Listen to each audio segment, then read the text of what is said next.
안녕하세요. 책 읽어주는 그녀, 라라입니다. 제가 오늘 소개해드릴 책은 삶은 어제가 있어 빛난다입니다. 이 책은 2024년 10월에 출간되어 현재 입문 부문 신간이자 베스트셀러인 책이에요. 출판사는 푸른숲, 저자는 샤를 페펜, 옮기니는 이세진님입니다. 이 책은 우리 시대 프랑스의 대표적인 지성이 들려주는 오늘을 잘 살고 내일로 전진하기 위한 철학을 담고 있는 책이에요. 프랑스인들이 사랑하는 철학자이자 작가인 샤를 페펜은 철학, 문화, 예술 등을 경유해 길어올린 사유와 신경과학에 기반한 과학적 탐구를 엮어 한 인간을 형성하는 과거에 대한 새로운 통찰을 펼쳐 보이고 있습니다. 이 책은 통상 과거를 떨쳐내고 싶은 괴로운 기억이나 꽃다운 시절로만 머문 어제로 바라보곤 하는 우리의 시야를 전환하고 삶의 자양이 될 과거의 가능성을 보여줍니다. 고대의 지혜에서부터 프루스트, 베르그소, 니체, 프로이트와 같은 대가들의 인용은 물론 데이비드 보이, 질라탄 이브라이모비치 등 대중문화 아이콘들의 사례까지 풍부하게 제시하여 과거의 의미를 재발견하는 빛나는 여정을 통해 선물 같은 경험을 전해줍니다. 저는 이 책을 보면서 잊고 싶었던 과거를 마주하고 생각의 전환을 얻을 수 있었어요. 바쁘고 지친 현대인들에게 잠시 숨을 고르고 지금까지의 삶을 돌아보게 만들어 인생의 꿈과 목표를 다시 설정할 수 있게 길을 찾아주는 인생 책이에요. 그럼 저와 함께 과거를 끌어안고 행복으로 나아가는 법을 만나시러 책 속으로 들어가 보실게요. 과거를 끌어안고 행복으로 나아가는 법. 우리가 지나온 인생이 진짜 삶이다. 어떻게 과거를 미래로 나아갈 힘으로 삼을 것인가? 지나온 삶과 더불어 잘 살아가기 위한 철학적 사유. 어제가 과거에만 속한다고 생각하면 오산이다. 우리가 이룬 것은 현재보다 과거의 지분이 더 크다. 우리가 체험하는 매 순간은 불이 나게 과거에 합류하고 바람에 떠밀려 뒤로 가는 배처럼 달아난다. 그러므로 과거와 잘 지내면서도 적절한 거리를 두는 법을 배우는 것이 중요하다. 우리 자신을 좀 더 잘 알고 이해하기 위해서, 우리가 물려받은 것을 파악하기 위해서, 무엇보다 과거를 끝없이 곱씹으면서 살지 않기 위해서 이따금 회한에 매몰되어 과거와 더불어 사는 게 아니라 과거 속에서 사는 사람들이 있지 않은가. 본문 중에서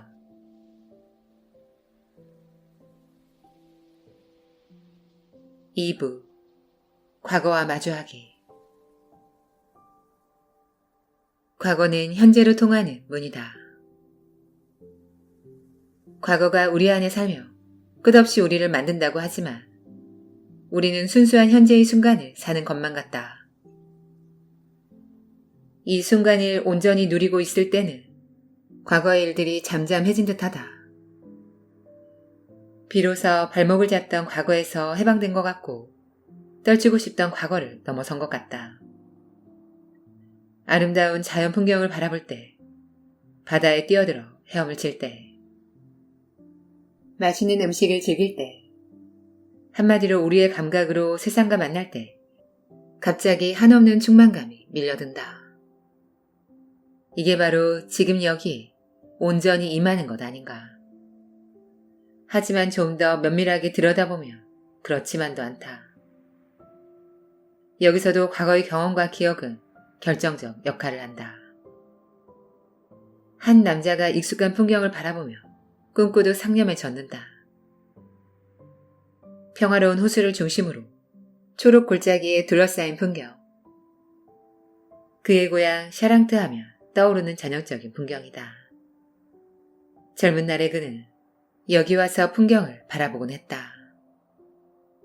그때는 이 풍경을 보기만 해도 기쁨이 넘쳤으나 그 고요하고 평온한 세상 너머가 무척 궁금했다.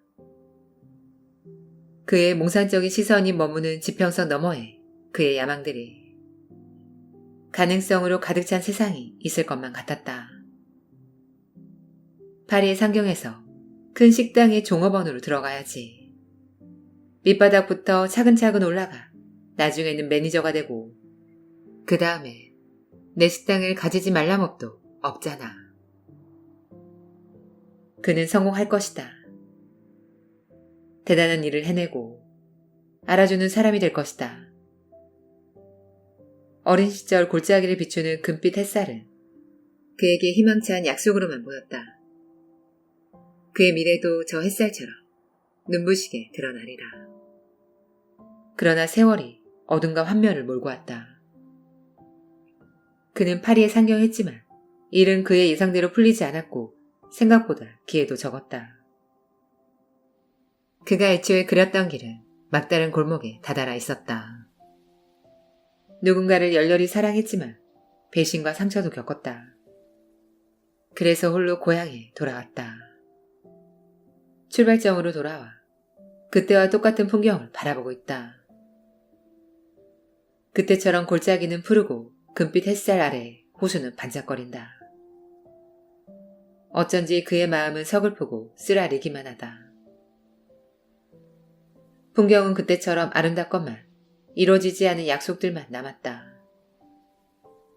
이제 그는 탁 트인 그 풍경에서 평화로운 외면 너머에 감춰진 세상의 비정함을 느낀다. 그가 체험하고 견뎌낸 거, 인생에 대해서 알게 된 거, 실패와 낙담의 과거, 새롭게 얻은 통찰력까지도 그가 현재에 존재하는 방식을 관통한다. 과거가 풍경에 대한 현재의 지각과 경험에 배어 있는 것이다. 그의 관조는 지금 여기에서만 이루어지지 않는다. 그의 개인사를 끌어들이고 젊은 날의 몽상은 역전된다. 자연 풍경, 예술작품, 아름다운 얼굴을 흘린 듯 바라볼 때조차 우리는 그 순간만 살지 않는다.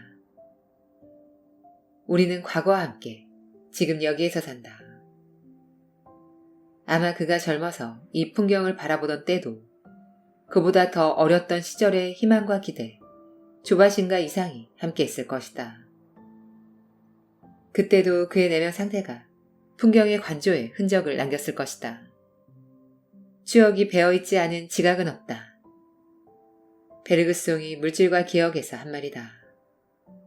호수를 바라보는 시각은 그대로이지만 남자의 추억은 변했고 그로 인해 풍경에 대한 지각도 달라졌다.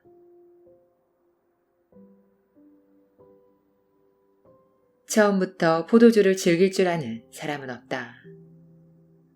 지각은 과거를 소환한다. 지각은 거의 항상 과거의 인상과 그의 결부된 추억을 포함하기 때문이다. 하지만 이러한 생각이 또 다른 의미를 지닐 수도 있다. 과거의 특정 일화를 불러일으키지 않더라도 모든 지각은 학습에 속한다. 우리는 현재를 지각하는 법을 배우는 한에서만 현재를 풍부하게 이해할 수 있다. 우리가 자연 풍경을 관조하고 어떤 작품의 고유한 미학을 음미하고 때로는 충격적이기까지 한 요리나 포도주의 섬세한 풍미를 즐길 줄 아는 것은 과거의 현재를 오롯이 지각하는 습관을 들여 감수성 혹은 취향을 잘 개발했기 때문이다. 나는 부르고뉴산 포도주를 특히 좋아한다. 30년 전에는 뭐가 뭔지도 모르고 마셨지만 포도주에 제대로 입문한 지금은 다양한 노트를 구별할 수 있다. 버섯맛과 어우러진 초목의 냄새, 으깨진 딸기의 묵직한 향기, 살짝 스치는 달콤한 향신료의 향, 입안에 머금었을 때 느껴지는 상큼한 산미는 왠지 영국제 사탕이 생각난다. 부르고뉴산 포도주는 처음 마셨을 때부터 나를 사로잡고 감각을 즐겁게 했다. 나는 부정할 수 없는 쾌감을 느꼈다. 미묘한 맛의 뉘앙스를 음미하게 될 때까지는 시간이 좀 걸렸다. 포도주 시음을 배우고 공부하면서 후각과 미각을 훈련시켰다. 다양한 품종을 맛보았고 특히 보르도 지역의 블렌딩 포도주와 비교하면서 피노누아 품종의 특징과 부르고뉴의 테루아를 확실히 알게 되었다. 물론 이런 생각을 다 하면서 포도주를 마시진 않는다. 오로지 이 순간 포도주가 선사하는 즐거움에만 집중한다. 하지만 단언할 수 있다. 내가 이렇게 포도주를 깊이 즐길 수 있는 건 오랫동안 공부했기 때문이다. 예전에는 놓쳤던 복잡 미묘함까지 느낄 수 있고 과거의 지각에 비추어 다른 포도주와의 차이를 포착할 수 있다. 가령 같은 피노누아 품종이어도 칠레산이나 아르헨티나산은 마시면 바로 안다. 포도의 품종은 같아도 토양과 양조 방식이 완전히 다르기 때문이다. 머리 아프게 따지면서 술을 마시진 않는다. 그러나 맛에 신경을 집중하며 어떤 공통의 정체성을 이제는 내 것이 되기도 한 이야기의 일부를 감지할 수 있다. 내가 샹볼 미즈니 혹은 모래 생드니를 마실 때 느끼는 즐거움의 한복판에는 내 과거에 어떤 것이 쌓여서 응축되어 있다. 이 과거 혹은 오랜 교육이 내가 들이키는 모든 잔에 충만하게 현존하지는 않는다. 그러한 현존은 나의 즐거움에 기울이는 주의력, 포도주가 소환하는 추억에 달려있다. 포도주를 마시면서 나는 과거로 여행을 하는 동시에 역설적으로 현재에 온전히 임한다. 제대로 이해하고 음미하기 위해서는 발견과 습관이 필요한 경험들이 있다. 그런 경험들은 다 마찬가지다. 일례로 어떤 종류의 음악은 처음 들을 때는 어렵다. 쩌렁쩌렁한 기타 연주에 걸걸한 보컬이 어우러질 시끄러운 록 음악은 처음에는 멜로디도 모르겠고 화성도 모르겠고 당황스럽기만 하다. 하지만 친구의 손에 이끌려간 콘서트장에서 그 열기를 한번 맛보고 나면 아니면 그냥 그 불투명한 소리의 벽 너머에서 마음을 끄는 뭔가를 발견하고 나면 그 다음부터는 일부러 찾아 듣게 되고 점점 익숙해져 그쪽으로 취향이 발달한다. 나중에는 굳이 애쓰지 않아도 록 음악을 자연스럽게 즐기게 된다. 그런 음악을 좋아하는 법을 배운 것이다. 청각, 미각, 후각, 감수성은 익힐 수 있고 연마할 수 있다. 지각과 감각, 그에 결부된 감정은 처음부터 다 주어지지 않는다. 굴을 맛있게 먹는 아이들은 거의 없다. 그렇지만 다들 나이가 들면 굴요리에 드라이한 백포도주를 곁들이는 즐거움을 알게 된다. 굴맛을 알기 전까지 거쳐온 단계를 기억해보자. 어릴 때는 굴이 식탁에 올라오면 인상을 찡그렸다. 그러다 12월의 어느 저녁에 그래, 한번 먹어보자 마음 먹었을 테고 입에 넣자 여름바다가 생각나는 그 맛이 생각보다 괜찮았을 것이다. 그때부터 굴을 햇살 아래 즐기는 해수욕과 겨울철 가족이나 친구들과 함께 식사와 자연스레 연결되지 않았던가. 섬세한 맛의 포도주, 난해한 음악, 신선한 굴을 즐길 수 있는 이유는 감각의 취향을 발달시킨 과거 덕분이다. 과거가 우리에게 암호 혹은 열쇠를 주고 우리를 훈련시켰다. 쉽게 말해 습관을 들여주었다. 바로 지금 기쁨의 은총에 온전히 빠진 것 같아도 거기엔 우리의 과거가 관여한다. 우리의 지각 능력에는 역사가 있다. 맛보고, 듣고, 바라보고, 만지고, 냄새 맡는 능력까지도 우리는 과거의 산물이다. 시간에서 뽑혀나와 기적처럼 지금 여기에 뚝 떨어진 존재가 아니란 말이다. 아름다움은 밝혀내는 자의 것. 스코틀랜드 출신의 철학자 데이비드 휴문. 본성이나 선정적 자질에 속하지 않고 스스로 익히고 개발하는 이 취향을 두고 취향의 섬세함이라는 근사한 표현을 사용했다. 자연 풍경이든 예술 작품이든 아름다운 것을 자주 접하고 그 미묘한 차이를 감지하면서 섬세함을 기를 수 있다. 학습의 기억이 정확히 남지 않더라도 우리는 그 흔적을 심미적 쾌락을 통해 간직한다. 이때 우리의 과거는 드러나지 않으면서도 현존한다. 과거는 신중하게 우리를 지지하고 떠받치고 부양하면서 더욱 다양하고 미묘한 즐거움을 누리게 한다. 휴먼은 섬세한 취향이 일부분 타고난 기질에 속하고 또 일부분은 학습에 속한다고 보았다. 이 섬세함이 소박하고 즉각적인 기쁨을 방해하지는 않는다. 포도주의 조예가 상당한 사람이라면 어떤 포도주의 진가를 발견한답시고 일부 사람들이 그러하듯 장황하게 분석하지 않는다. 그저 빛깔을 감상하고 잔을 가볍게 흔들어 향을 맡고 입술에 가져가면 축적된 경험이 지각에 집중되고 쾌감이 깨어난다. 마찬가지로 미술 애호가는 그림 앞에서 즉각적이고 단순하게 아름다움의 현존을 발견한다. 그는 많은 말을 하지 않고도 작품을 바라보는 적절하고 훈련된 시선만으로 다른 관객들의 길잡이가 될 수 있다. 그러한 전문가들 충분한 지식을 갖고 있지만 떠벌리지 않는다. 그들은 섬세함을 갖추고 있기에 경험의 즉시성, 그 순간이 주는 생생한 기쁨을 놓치지 않는다. 나는 단순한 쾌락을 사랑한다. 그러한 쾌락이야말로 복잡한 영혼의 마지막 피난처이기에 오스카 와일드가 한 말이다.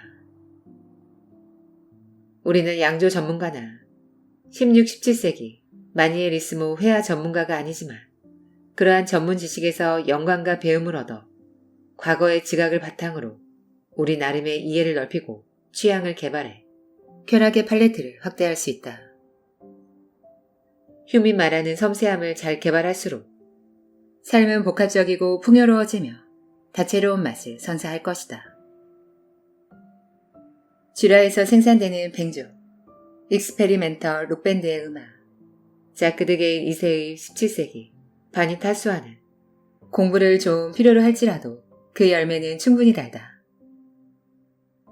지금 이 포도주를 마시면서, 지금 이 시끄러운 음악을 들으면서, 혹은 회화를 감상하면서 느끼는 즐거움은 분명히 현재의 것이나 지각의 중심에 있는 우리의 과거와도 연결되어 있다. 지각과 감정이 자연스럽게 일어난다고 생각하기 쉽지만 아름다움이 늘 한 번 봐서 느껴지는 것은 아니다. 아름다움을 느끼려면 그것을 밝혀내야 한다. 오스카 와일드가 유머 넘치는 글로 강조했듯이 우리의 시선은 배움, 문화, 나아가 예술의 역사에 힘입어 확장된다. 사물은 우리가 바라보기에 존재한다. 또한 우리가 보는 것, 바라보는 방식은 우리가 영향을 받은 예술에 달려있다. 현재 사람들이 안개를 감상한다면 그것은 안개가 있어서가 아니라 수많은 화가와 시인들이 안개의 신비로운 아름다움을 가르쳐 주었기 때문이다. 런던의 안개는 수세기 동안 있었을 수 있다. 아니, 있었다고 단언하련다. 하지만 아무도 안개를 보지 않았다. 안개는 예술이 그것을 만들어낸 때 비로소 존재하게 되었다. 교양 있는 인간이 예술적 효과를 포착하는 곳에서 배우지 못한 인간은 감기만 얻어간다.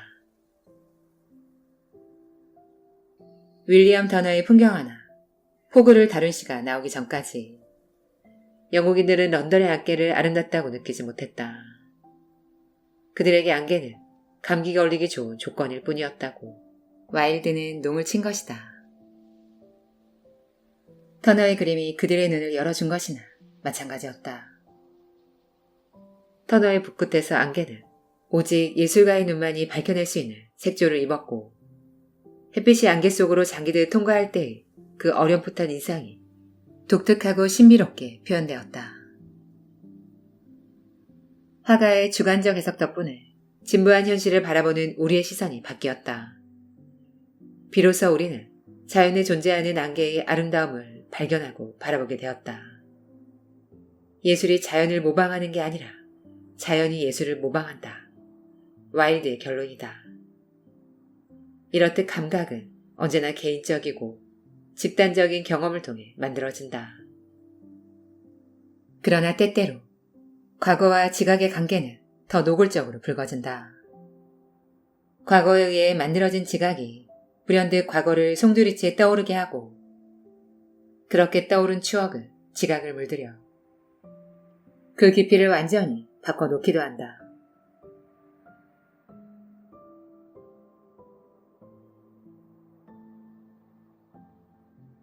지금까지 책 읽어주는 그녀, 나라였습니다.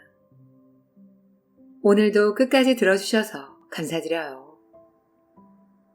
우리 구독자님들, 쌀쌀해진 10월 마무리 잘하고 계신지요? 저는 오늘 이 책을 보면서 저의 과거를 생각해보게 되었습니다. 안 좋은 기억도, 행복했던 기억도, 지금의 저를 만든 하나의 원동력이었다는 생각이 들었습니다. 우리 구독자님들에게도 그런 시간이 되시기를. 저는 항상 여러분을 응원합니다. 아시죠? 사랑합니다.